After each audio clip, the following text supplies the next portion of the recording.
Welcome to the Cloister at Three Creeks.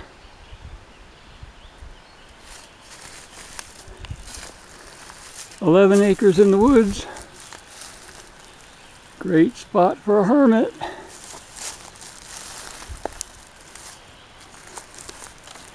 With some genuinely majestic trees.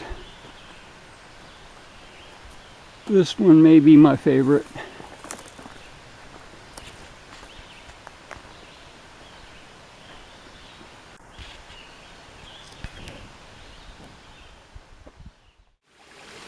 The Cloister at Three Creeks is made up of 3 creeks, and this is sort of the second one in middle in size. I call it Flat Rock Creek. Wonder why. That rock has water flowing over it whenever there's any kind of decent rain. And one of the other things I like to do here, besides just hiking and making hiking sticks, is playing here with a view and a bench and building trails.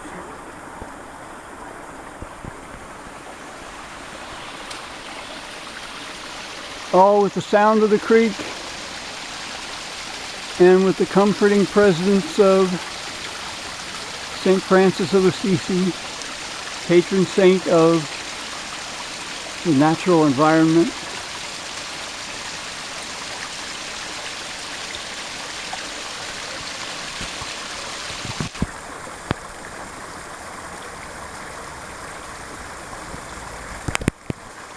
Can't get a better example. These crystal clear creeks.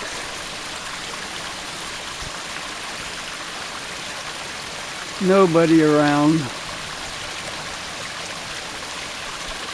Peace and beauty. So here we are on the west corner of the property,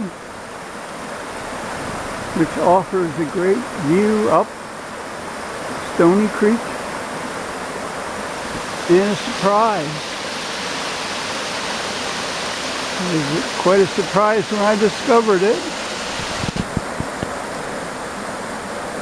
A cave, sort of. And the Virgin Mary in front.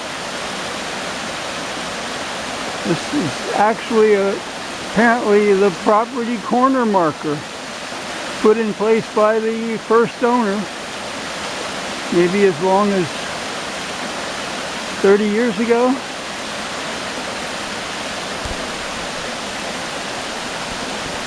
Walking in the woods one day, the sun was beaming down on that, and couldn't miss it. What a surprise.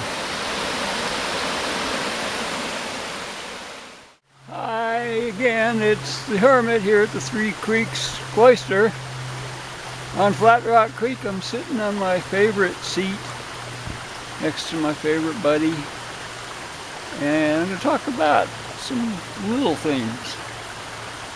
Let's start with some really little things. Lichens.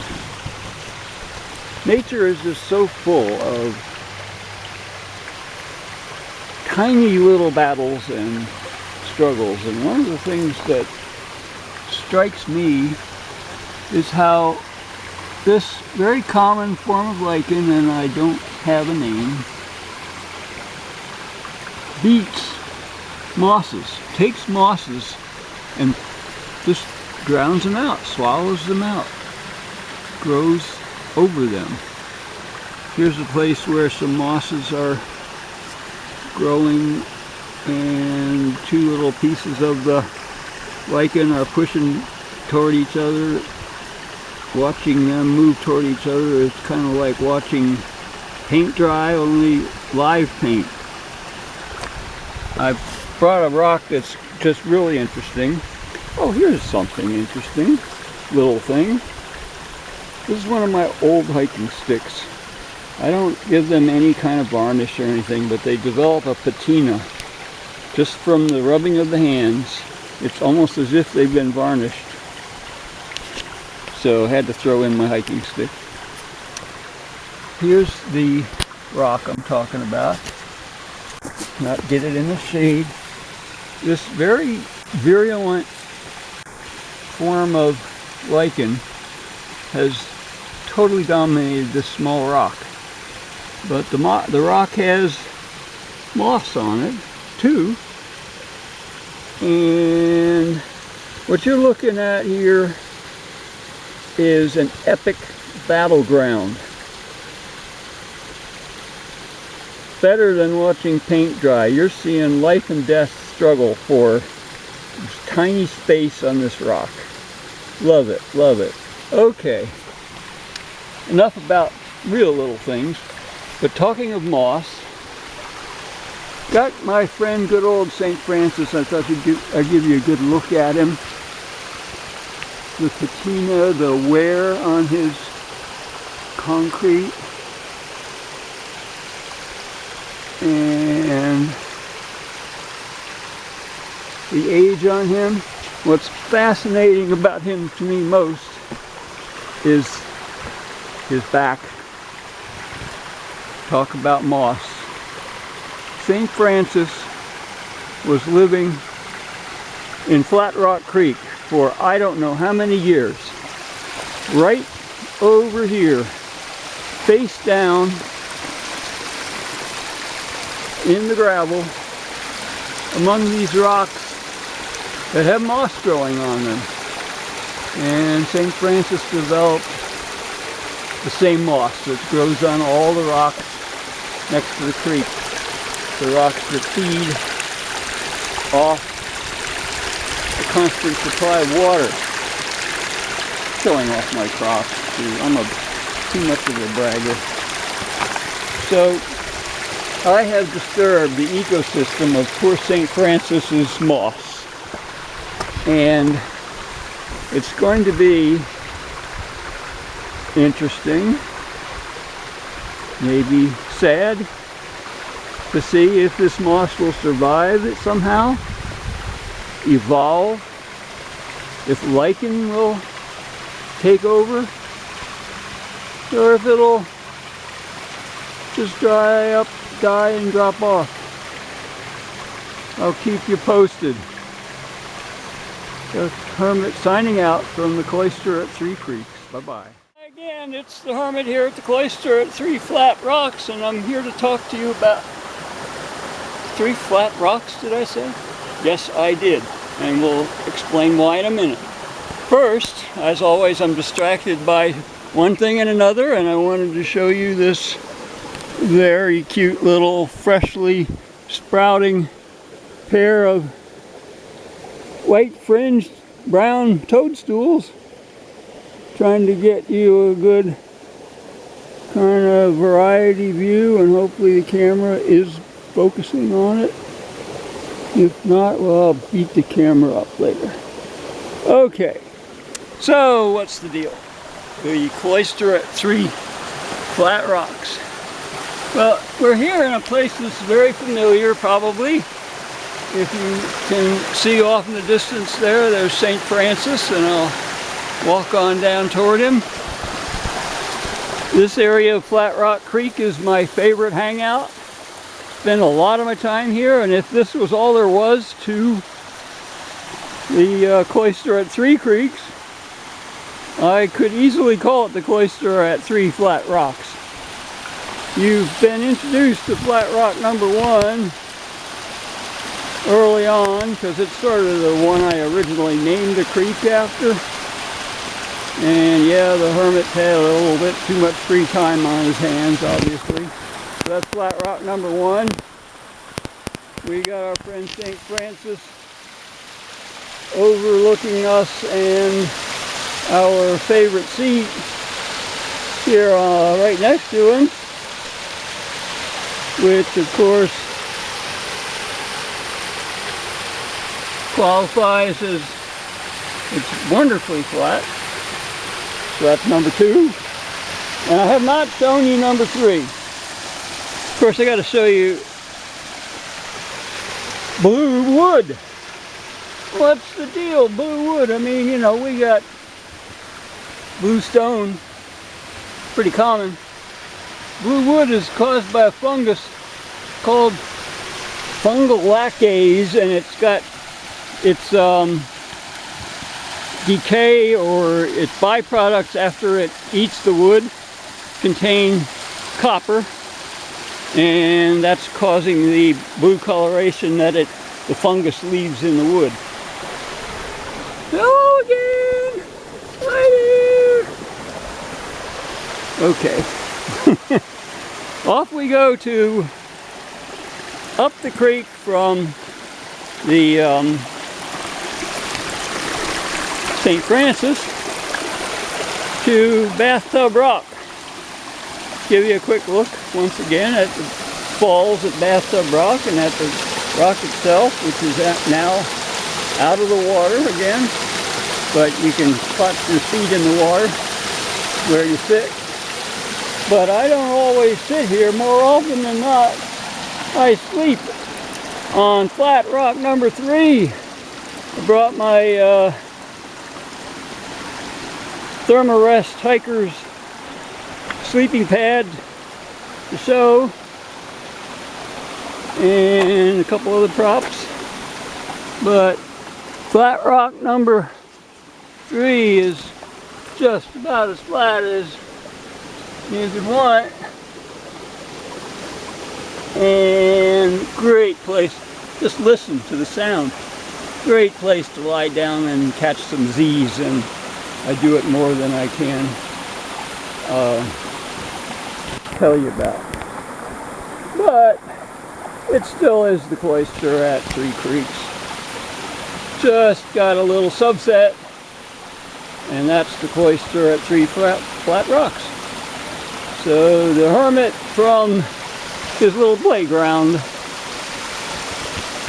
at the Cloister at Three Flat Rocks and Three Creeks, signing off. Hi there, who you are. I'm going to talk about you today, but I'm the hermit from the Cloister at Three Creeks at the south corner, with a bunch of cascades that are just lovely and noisy, and I love them to death. So glad to have you listening, watching. I want to tell you something outrageous, maybe. I'm going to tell you who you are. And that's because I'm making this video for a certain audience, and it might not at all be what you expect. I'm a hermit. Some people have spouses. Some people have BFFs. Some people have pets. Some people talk to imaginary friends. Now we're getting close. You are my sounding board. Something I can share, something, someone. I mean, I think of it as a person, but I can share what gives me joy and pleasure. And of course, well, some people have their psychologists who will sit and listen and say, and the perfect listener. Well, my video journal is my perfect listener. Will take whatever I have to say, non-judgmental, and accept. So, I'm talking to share my joy, sort of the way you might write a poem, an ode to the, let's see, what was it? John Muir said, this brotherhood of lovely rills, talking about them to somebody who cares about them, because I get to decide what you care about, you personal journal. Alright, so that's about it. Just wanted to kind of clear the air, explain, maybe give you a chance to just, give up on me because I'm not satisfying your needs. This really is purely to satisfy my needs. So, selfish old hermit from the Cloister 3 Creeks, signing off. Hi folks, it's the hermit here at the Cloister at 3 Creeks, and I'm right in the center of the heart of the Cloister, what you might call the yard. And the fact that it has a yard is sort of the issue or the problem. But what I'm talking about partly is what I'm going to do about the problem, and it involves my favorite tree, the tulip poplar. Here are a couple little seedlings. So the Cloister at 3 Creeks has been part of about 11,000 acre tract of land that has been pretty well preserved and taken care of. Large chunks of it have not been messed around with by man for a long time. This part has been turned into some off-grid tracts of land, and it had two previous owners. One was the one who put up those statues years and years ago, the Virgin Mary statue down at the south corner and the west corner, and a couple of those, like the St. Francis statue that I found in the creek. They must have put it somewhere and it either fell or got knocked off or vandalized or whatever. Anyhow, I'm rambling.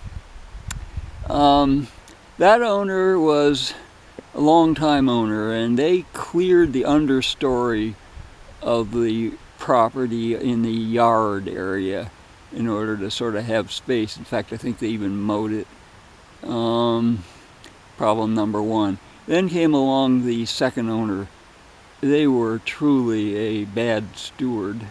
I bought it from them, and they probably almost had to sell because I think it came to other people's attention that they were doing things that were not good for the land. They cut down a dozen or more of these oaks that you're seeing. Yeah, getting me out of the picture and show you that I'm in front of some more tulip poplars, and behind them the favorite of all, my big old northern red oak with its gigantic canopy. Let's see if we can get a better shot without, we're going to be in the sun. Here we go. The canopy of that northern red oak. Just beautiful.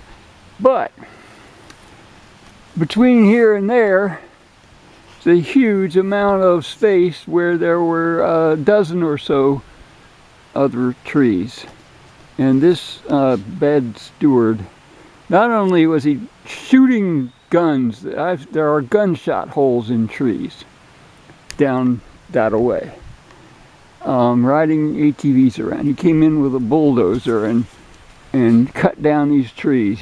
He's put all the trees in a pile over there, and I'm too old for cutting and splitting firewood, so they sit, and I'm going to let them rot. But my proposal, what I'm doing here to regenerate this space that got trashed, is to allow natural development, natural growth to reclaim the land. However, I'm being a little bit selective. You can see that I've cut down some things. What I'm doing is selecting for the tulip poplar trees that are big and happy and healthy. Keeping this elderberry bush too, but basically only keeping all the tulip poplars that have volunteered in this space, turning it into a tulip poplar plantation, and cutting back sassafras, which is really a rapidly invading, that's its ecological advantage. Its niche is that it spreads by roots and can take over a disturbed space faster than anything else, but it doesn't grow very big. Let me just show you real quick. Here's a sassafras sprout that's got red leaves, but that's the leaf of the sassafras. Here's another one. Okay, so here I am establishing a plantation for tulip poplar. When I was a kid, I've told you this story, and I'm sort of going to continue my life story from where I left off in a previous video. I lived in a property where at the age of 3.5 or so, I watched a Norway maple wound heal over the course of a summer until it completely closed up. In fact, I may have been the one that made the wound. That part I conveniently don't remember, but seriously, I do not remember doing that, but I might have. You know, but the healing of that wound was just fascinating to me. But I was limited, living in a postage stamp yard, and there was a park nearby, and I remember this beautiful parkway that I had to walk in order to go to elementary school, where Chinese ginkgo biloba trees were planted. They're fan-shaped leaves. They're sort of a ancient dinosaur tree from way back when, and I remember that they had a female tree that was dropping these really stinky, smelly fruits every late summer. We called it the stink bomb tree, and we'd throw the things at each other and stuff like that. Yeah, that's my nature experience. Then in 1954, we were living in that rented house with the postage stamp yard, and my dad started a search for a permanent home of his own. And they looked out in the country, in the suburbs, beyond the suburbs. And eventually, in 1954, they bought this tract of land, about 7 or 8 acres, and it was surrounded by a creek. There was a creek that came down one side, made a sharp turn, and then went down another side, so it was almost surrounded by the creek. It was kind of like the Cloister here at Three Creeks, which is sort of why I like this place. It reminds me of my childhood home. So yeah, I moved there and was just immersed in nature. The land was cut out from a farm. There weren't other neighbors. It was not a subdivision. It was not really in the suburbs, but beyond.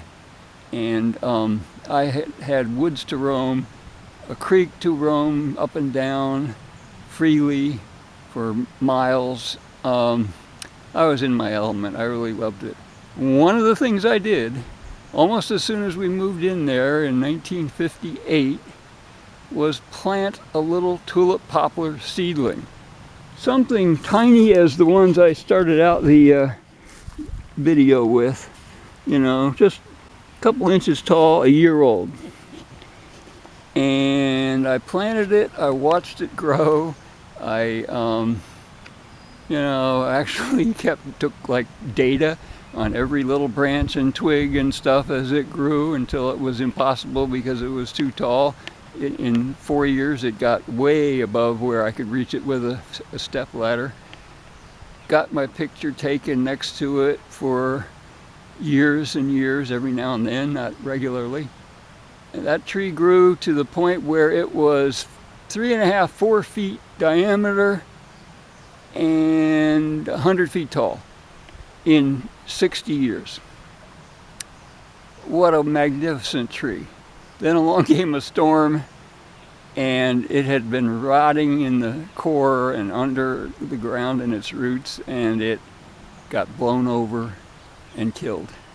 So I outlived my tulip poplar, and now I'm getting another chance. This time, not just one seedling, but a whole plantation. And hopefully I'll be around long enough to see this grow up, and maybe I can thin it out.